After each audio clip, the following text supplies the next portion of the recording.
오늘 우리에게 주시는 하나님의 말씀은 마태복음 6장 9절에서 13절까지입니다.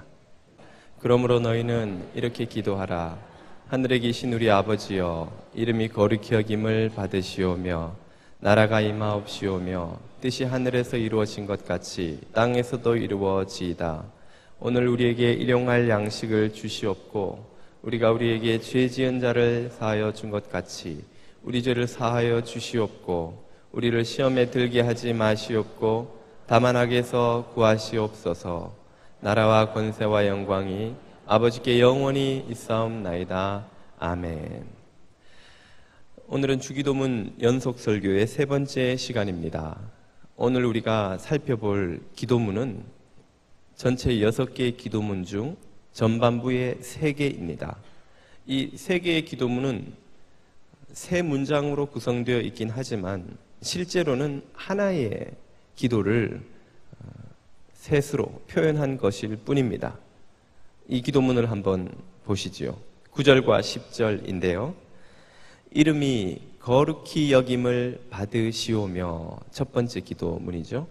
나라가 임하옵시며 두 번째 기도문입니다.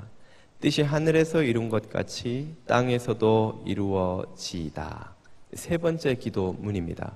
그러나 내용을 살펴보면 이 세 가지 기도문이 하나의 내용을 다루고 있는 것이죠. 그것은 바로 하나님의 나라입니다.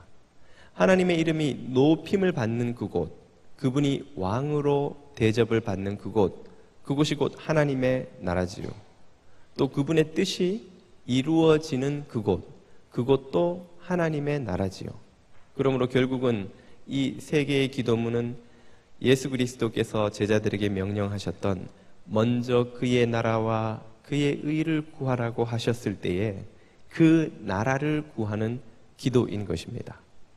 하나님의 나라를 구하는 것은 예수님의 제자들의 모든 기도에 우선하는 첫 번째 기도이자 그들의 삶의 목적이라고 할 수 있습니다. 그러면 하나님의 나라는 무엇인가? 우리가 방금 살펴본 기도문에서 설명된 것처럼 하나님이 높임받고 그분이 왕으로 통치하시고 그분의 뜻이 이루어지는 그곳이 하나님의 나라라고 했는데, 그렇게 듣고 보면 알 것도 같은데 또 막상 설명해 보라면 모를 것도 같은 알쏭달쏭한 것이 하나님의 나라입니다. 하나님의 뜻이 이루어지는 곳 맞으나 그것이 어떤 곳인가? 구체적으로 어떻게 그 나라가 경험되는가? 라는 질문을 던지고 보면 좀 모호하게 느껴지는 것이 사실입니다. 그래서 오늘은 이 하나님의 나라를 구체적으로 어떻게 설명하고 경험할 수 있을지에 대해서 나누고자 합니다. 이 하나님의 나라를 우리에게 이해시켜주는 구약의 중요한 세 개의 사건이 있습니다. 이스라엘 민족이 경험한 사건인데요. 그것은 첫째 출애굽 사건이고 두 번째로는 율법을 받은 사건입니다. 세 번째는 가나안에 입성한 사건이죠. 이 출애굽, 율법 받음, 가나안 입성은 각각 하나님 나라의 중요한 요소들에 대해서 우리에게 가르쳐 줍니다. 흔히 나라라고 하면 어떤 것을 그 구성 요소로 합니까?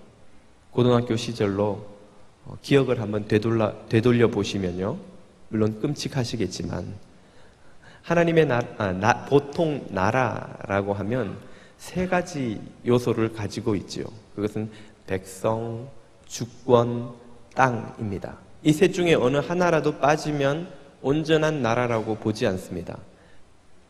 국민, 백성이 없는 나라를 상상할 수 있으시겠습니까? 또 땅이 없는 나라, 백성은 있는데 땅이 없으면 그 백성들을 뭐라고 부릅니까? 난민이라고 부르죠. 남의 땅에 이리저리 떠돌아다니는, 땅을 빼앗기고 머무를 곳이 없어서 떠돌아다니는 이들은 난민입니다. 땅이 없으면 온전한 나라라고 하지 않죠. 땅도 있고 백성도 있는데 주권이 없으면 어떻게 됩니까? 그것도 온전한 나라라고 하지 않지요. 우리가 일제에 빼앗겼던 식민 시절이 바로 그런 상태가 아닙니까? 우리 땅에 우리 국민이 사는데 우리나라 법이 시행되지 않는 거예요. 일본 제국의 법이 시행됩니다. 그런 상태를 식민지라고 부르죠. 식민지. 그것도 온전한 나라라고 할 수 없습니다. 그러므로 나라가 구성되려면 백성, 주권, 땅, 이 세 가지 요소가 다 있어야 하는 것이죠.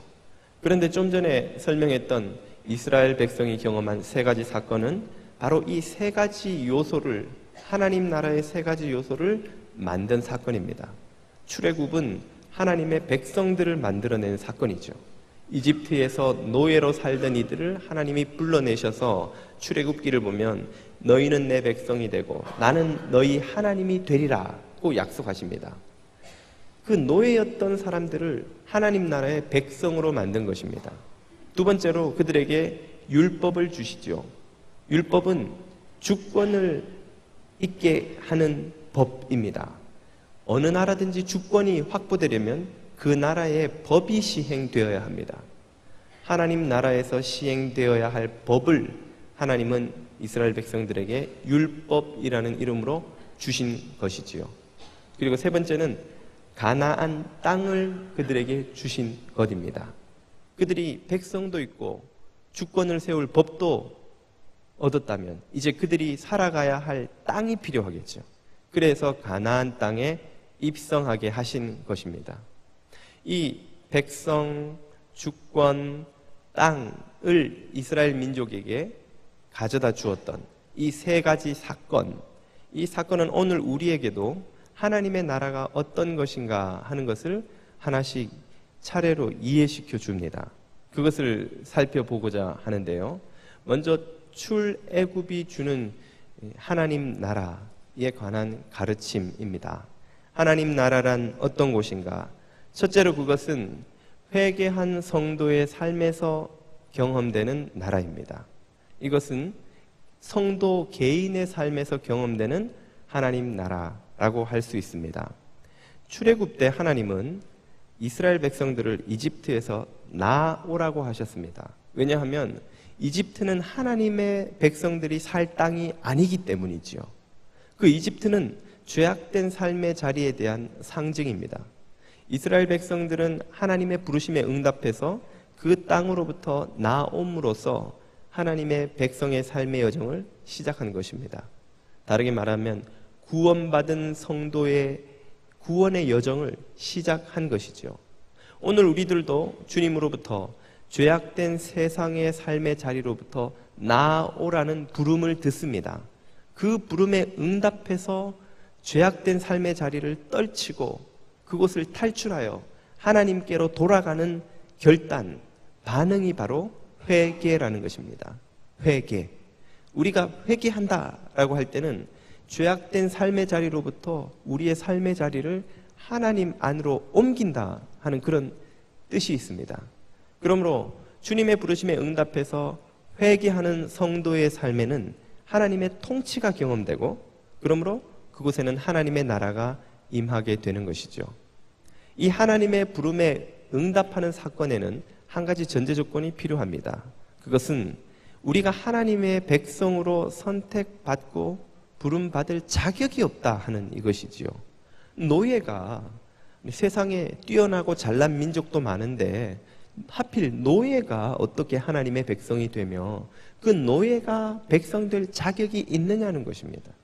더럽고 추하고 못 배우고 가난하고 힘없는 노예 근성에 쩔어 있는 그 무리들을 왜 어떻게 하나님의 백성으로 만들 수 있냐는 것이지요. 하나님께서 그들을 정결케 하고 거룩케 하고 하나님 백성이 되기에 합당하도록 하기 위해서 한 가지 조치를 취하십니다. 그게 뭡니까? 그게 바로 흠없고 티 없는 어린 양의 피를, 어린 양을 잡아 그 피를 문설주와 인방에 바름으로써 그들의 모든 허물에 대한 심판을 통과시켜버린 것이죠. 패스 오버, 유월시켜버린 것이죠. 그렇게 함으로써 그들은 하나님의 백성이 되는 자격을 얻었습니다. 물론 이것은 오늘 우리들의 삶에 일어나는 사건에 대한 상징입니다. 우리들은 하나님의 백성이 될 자격이 없지요.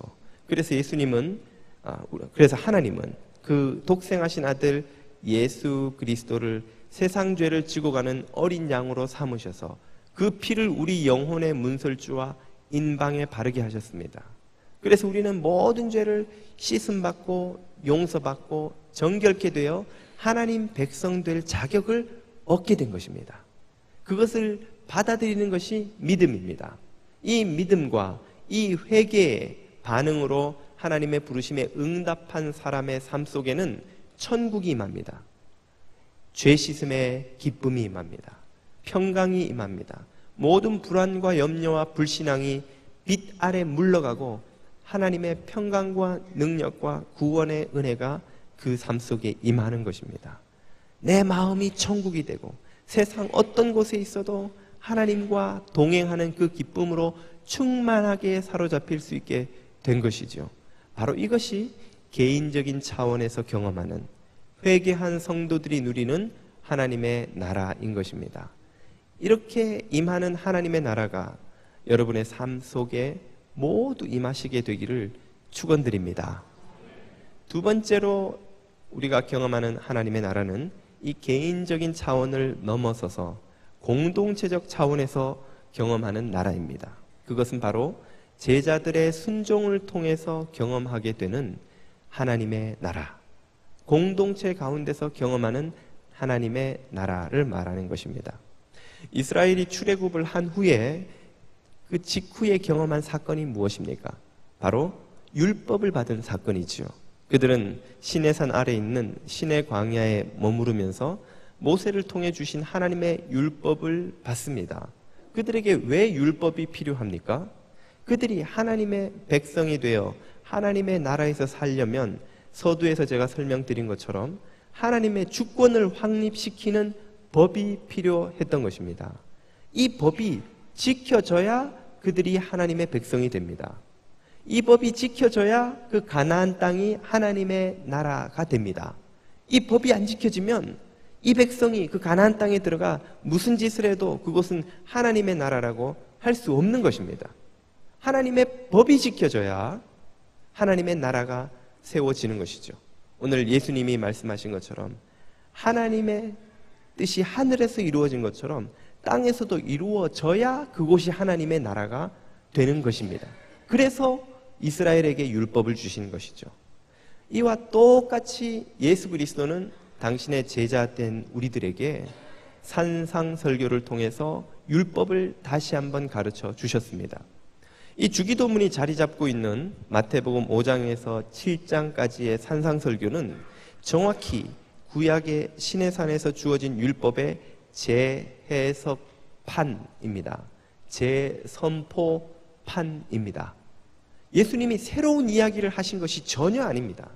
예수님은 공개적으로 이 산상설교 중에 말씀하시기를 내가 율법을 폐하러 온 것이 아니요 오히려 완성하러 왔노라. 율법은 1.1핵이라도 폐하거나 고쳐지거나 하지 않을 것이다 라고 선언하셨습니다. 예수님의 팔복이나 오른뺨을 때리면 왼뺨을 내밀고 오리를 가자면 심리를 가자는 가르침이나 모든 산상설교의 가르침은 이 구약의 율법을 정확히 재해석해서 그 정신을 살려서 다시금 선포하신 것이지요. 왜 그렇게 하셨습니까? 그 제자들이 그 예수 그리스도의 가르침을 지켜야 그곳에서 하나님의 뜻이 이루어지고 하나님의 질서가, 하나님 나라의 질서가 서고 하나님 나라가 비로소 임하기 때문입니다. 그러므로 제자 공동체가 예수 그리스도의 말씀에 순종하여서 하나님의 말씀을 지켜 나아갈 때에 그곳에는 하나님의 나라가 임하게 된다는 것을 우리가 깨닫는 것이죠. 어디에? 바로 우리가 딛고 살아가는 이 땅 위에 말입니다. 여기 이 자리, 저와 여러분이 몸담고 있는 가정과 일터와 지역사회와 나라와 이 시대 위에 하나님의 나라가 임하게 된다는 말입니다. 우리가 순종할 때에, 마귀의 법이 아닌 하나님의 법이 지켜질 때에. 그래서 오늘 본문 10절에서는 예수님이 이렇게 선포하셨죠. 나라가 임하옵시며 뜻이 하늘에서 이룬 것 같이 땅에서도 이루어지이다. 땅에서도. 이것은 우리가 이 세상을 하나님의 법이 지켜지는 하나님의 통치 영역으로 변화시켜 가야 한다는 사명을 우리에게 일깨우는 것입니다. 우리는 예수 믿고 구원받아서 죽으면 천국 가는 티켓을 얻었기에 구원의 완성을 다 경험하는 그런 사람들이 아닙니다. 예수 믿고 회개하고 구원 얻는 것은 출애굽한 이스라엘 백성들처럼 구원의 여정에 발을 들여 놓은 것입니다. 그것이 끝이 아닙니다. 구원의 백성이 되고 난 직후에 우리가 받는 사명은 바로 주님이 주신 율법을 순종하고 지키고 이 율법이 이 땅에서 성취되도록 이루어지도록 하여 이 땅이 하나님의 통치를 받는 땅이 되도록 하나님의 나라가 되도록 하는 것입니다. 이것을 주님은 당신의 사명으로 여기셨습니다. 그렇기 때문에 예수님의 첫 취임 설교라고 할 수 있는 누가복음 4장을 보면 이러한 선포가 나옵니다. 누가복음 4장 18절 이하입니다. 주의 성령이 내게 임하셨으니 이는 가난한 자에게 복음을 전하게 하시려고 내게 기름을 부으시고 나를 보내사 포로된 자에게 자유를 눈먼 자에게 다시 보게 함을 전파하며 눌린 자를 자유롭게 하고. 지금 주님은 가난한 자, 포로된 자, 눈먼 자, 눌린 자들이 자유롭게 되고 해방되는 일이 일어날 것이다. 나의 사역을 통해서 라고 선포하고 있습니다. 주님이 도대체 무엇을 하시려고 하기에 이런 일들이 일어나는 것입니까? 19절에 그 답이 나오죠. 이는 주의 은혜의 해. 영어 성경을 보면 Year of the Lord, 주님의 year, 해, 그 연도 해라고 말합니다. 주님의 해가 도대체 뭔가? 이것은 정확히 구약의 율법이 선포하고 있는 희년을 말하는 것입니다. 희년, 안식일법과 안식년법과 더불어서 구약 율법의 핵심 중의 핵심이라고 할 수 있는 것이 바로 이 희년법입니다. 50년마다 한 번씩 오는 이 희년에는 모든 갇힌 것이 해방되는, 자유와 해방이 선포되는 해입니다. 갇힌 자는 풀려나고 노예된 자는 자유인의 신분으로 돌아가고 잃어버린 땅은 그 조상의 가문의 땅으로 원주인에게로 돌아가고 모든 것이 회복되는 것이 50년마다 한 번씩 율법에서 일어나게 되어 있다는 것이죠. 이 해를 주님께서 지금 다시 선포하시겠다는 말입니다. 왜요? 그동안 이 법이 어떻게 되어 있었기에? 짓밟히고 외면당하고 무시당하고 지켜지지 않고 있었기 때문입니다. 구약은 이 하나님의 법, 희년법을 지키려는 선지자들과 그것을 무시하려는 왕들의 전투의 역사로 가득하죠. 대표적인 예가 바로 엘리야와 아합의 전투입니다. 우리는 엘리야와 아합의 갈등을 열왕기상 18장에 등장하는 갈멜산에서 쌓은 번제물을 놓고 불이 태워버린 사건으로만 이해합니다만 그 사건의 본질은 뭐냐면 이 희년법을 지키느냐 폐기하느냐입니다. 엘리야는 그 희년법을 폐기하지 말라고 경고하는 거예요. 그러나 아합은 그 희년법을 어떻게 해버립니까? 폐기해버리는 거예요. 나봇의 포도원을 뺏으려고 하니까 희년법이 장애가 되는 겁니다. 그래서 나봇을 계략을 써서 죽여버리고 희년법을 폐기해버리고 나봇과 같은 사람들의 땅을 독차지해버리는 거예요. 왕이, 아합 왕이. 그 아이디어를 누가 줍니까? 페니키아에서 온 아합 왕의 아내 이세벨. 이세벨은 바알의 선지자들을 데리고 온 바알의 선교사였습니다. 바알의 제도에 의하면 가진 자가 모든 걸 다 가지는 거예요. 이긴 자가 모든 걸 다 가지는 거예요. 승자 독식의 세상입니다. 그 세상의 법을 갖고 들어와 보니 이 이스라엘에는 희년법이라는 게 있어서 그 바알의 제도를, 이 바알의 그 질서를 정착시키지 못하게 하는 거예요. 50년마다 한 번씩 빼앗긴 모든 땅이 주인에게로 돌아갑니다. 노예된 모든 자들이 자유를 되찾습니다. 모든 갇힌 자들이 해방을 경험합니다. 그 희년법이 있는 한 이 바알의 욕심을 채울 수가 없는 거예요. 그래서 이세벨이 아합을 충동질해서 나봇을 죽여버리고 희년법을 폐기하고 이스라엘을 바알의 나라로 만들어버리는 겁니다. 그걸 온몸으로 가로막은 선지자가 엘리야예요. 엘리야는 단순히 그냥 바알 신전에 가지 말고 여기 여호와 신전에 와서 제사 드리라, 이걸 요구하는 선지자가 아닙니다. 하나님의 법을 왜 폐기하냐는 거예요. 희년법을 왜 안 지키냐는 거예요. 왜 희년을 무시하고 백성들을 죽이고 땅을 빼앗느냐는 거예요. 그 경고에도 불구하고 아합과 그의 후손들과 그와 결탁한 귀족들이 이스라엘을 바알의 나라로 만들어버렸습니다. 예수님이 오셔서 하신 일은 바로 이 폐기된 하나님의 법, 희년을 되살리시겠다는 겁니다. 그리고 그거를 너희들도 하라는 거예요. 내 제자된 너희들도 하나님의 법이 이 땅에서 이루어지는 일을 하라는 거예요.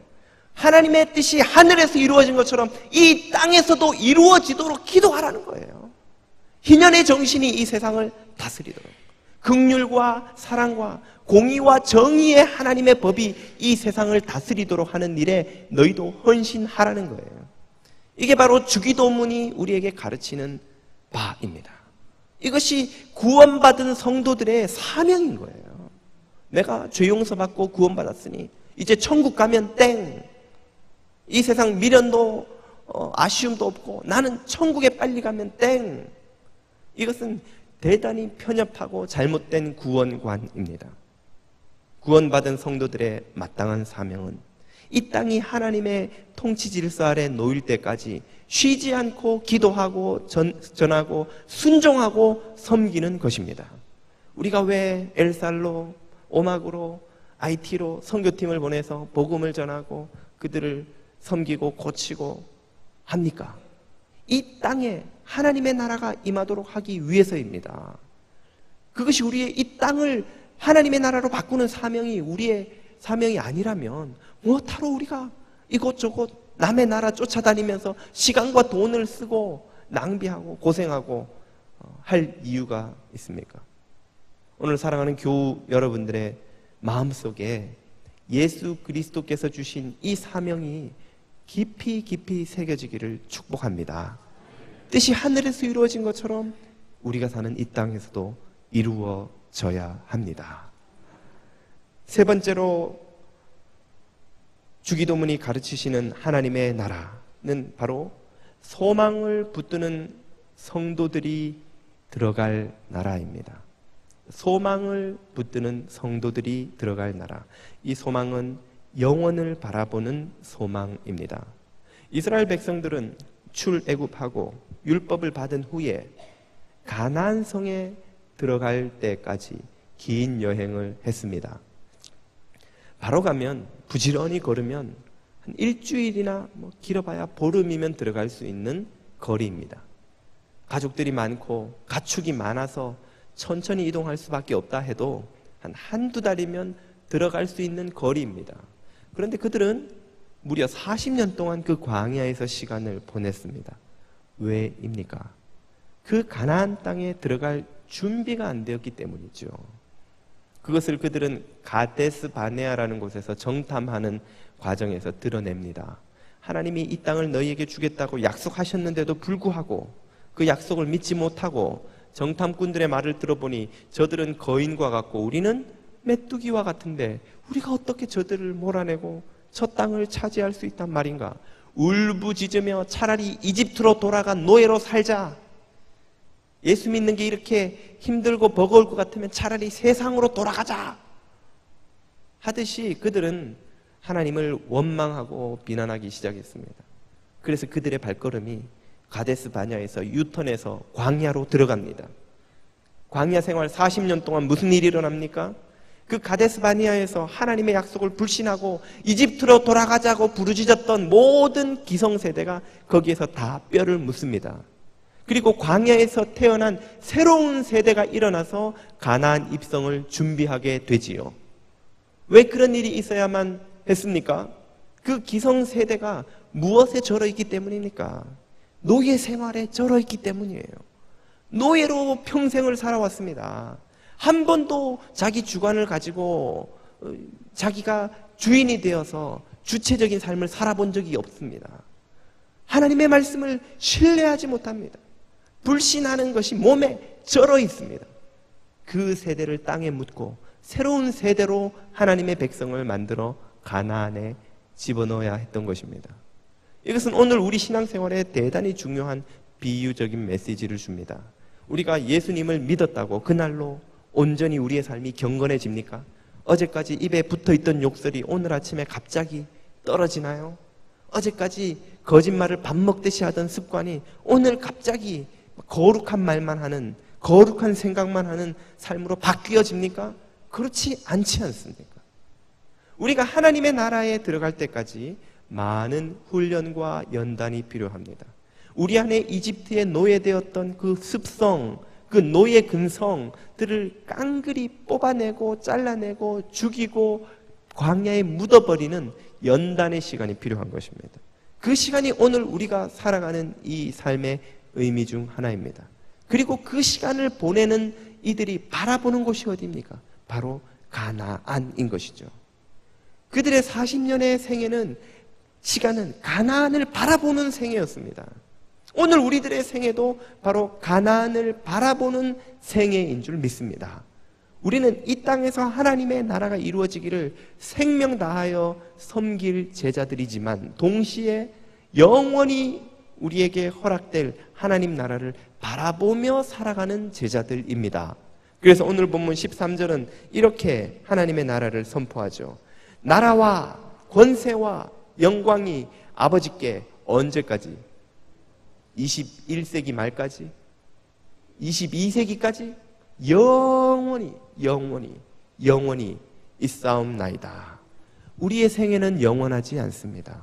길어봐야 몇십 년이면 끝이 납니다. 그러나 하나님의 나라는 영원합니다. 그러면 그 몇십 년 후에는 무슨 일이 일어납니까? 가나안에 입성하듯 영원한 하나님 나라에 입성하는 일이 있게 되는 것입니다.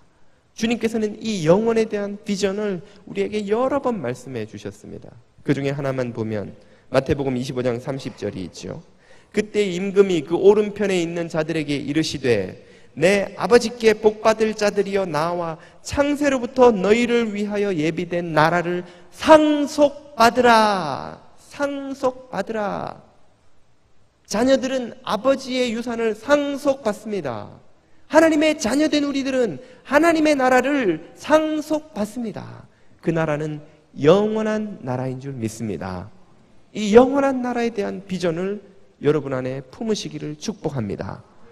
그러므로 우리가 깨달아야 하는 것은 하나님의 나라는 이 세상에서 이루어지는 파라다이스만을 말하는 것이 아닙니다. 하나님의 나라는 이 세상에서 시작하여 영원까지 확장되어 가는 나라입니다. 하나님의 나라는 개인의 삶에서 임하는 천국과 공동체가 하나님의 법 아래 다스림을 받는 그 하나님의 나라와 그리고 영원한 시간 안에 존재하는 영원한 나라를 다 아우르는 거대한 실체입니다. 이 온전한 하나님 나라의 비전을 가져야 우리의 삶이 참으로 그리스도께서 의도하신 바른 믿음의 삶을 살아갈 수가 있는 것입니다. 만약 우리가 많은 이들이 그렇게 하듯이 영원의 나라의 비전만 가지고 이 땅에 임하는 하나님 나라의 비전을 갖지 못하면 어떻게 될까요? 그러면 우리는 다미 선교회 멤버가 되는 것입니다. 이 땅이 어차피 불타 없어지고 폐기되어 버릴 것이라면, 그리고 우리의 사명이 그 천국에 들어가는 것이라면 무엇하러 이 땅의 삶을 애써서 노력해서 정의를 위하여, 진실을 위하여, 진리를 위하여 싸우고 노력하고 애쓸 필요가 있습니까? 죽어서 천국 가는 게 전부라면 엘리야는 못하러 아합한테 그렇게 들이대고 싸우고 백성들한테 하나님의 구원을 바라라고 격려하고 일으킵니까? 그냥 20세기 러시아에서, 유럽에서 많은 종교들이 했던 것처럼 그냥 참고 사세요. 죽으면 천국 갑니다. 세상에 불이야 어찌되든 기독교인들이 거기에 신경 쓸 필요가 있나요? 죽어서 천국 가는 거 바라보세요 라고 사람들을 현혹하는 인민의 아편 노릇을 하는 것 외에 무슨 신앙이 할 역할이 있겠습니까?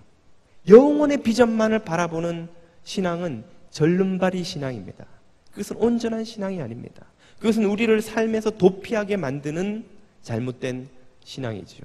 동시에 이 땅을 파라다이스로 만드는 것이 하나님 나라의 전부라고 믿는 사람들도 물론 있습니다.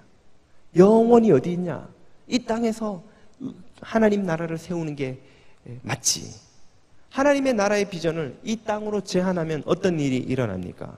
우리가 하나님의 인도를 벗어나게 됩니다. 첫째는 절망하게 되고, 둘째는 비극적인 선택을 하게 됩니다. 여러분, 싸움에서 힘을 주는 것은 진정 무엇입니까? 그것은 승리에 대한 확신입니다. 그것을 우리 요 며칠 동안 너무나 생생하게 경험해 보지 않았습니까? 브라질전에서 후반 20분 동안 우리 태극 전사들이 보인 반응, 발이 땅에 붙어버렸죠. 왜요? 이 게임은 졌다는 게 결론이 났기 때문입니다.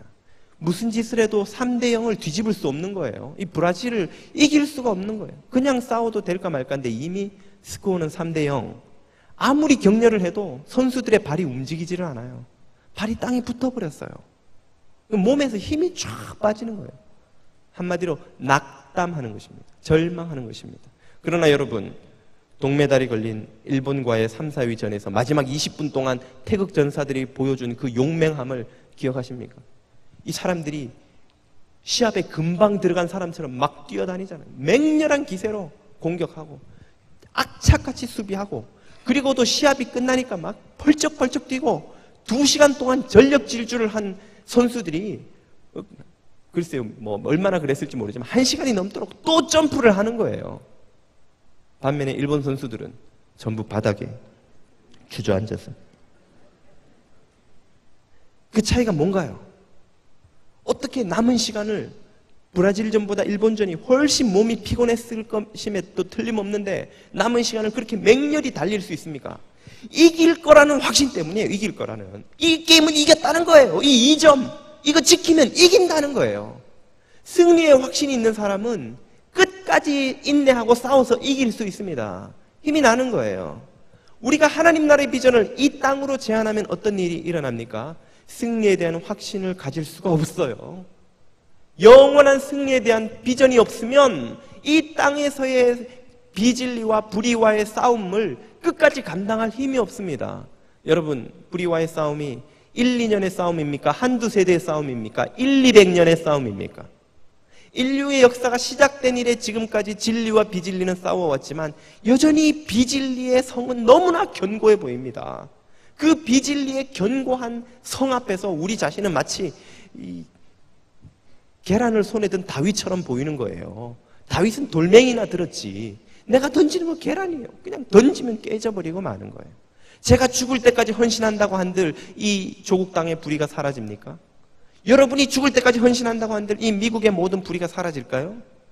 한국교회가 몸부림쳐가면서 선교한다고 한들 제3세계에 있는 모든 불의와 비진리가 다 사라지고 파라다이스가 이 세상에 다음 21세기 말에는 임할 거라는 확신이 있는 분이 있으세요?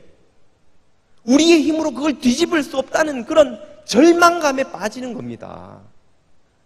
주후 2000년 동안 싸워왔고 인류의 역사를 거슬러 가면 얼마가 될지 모르는 긴 시간 동안 싸워왔는데도 못 이길 싸움을 저와 여러분이 싸워본들 무슨 소망이 있습니까? 거기에.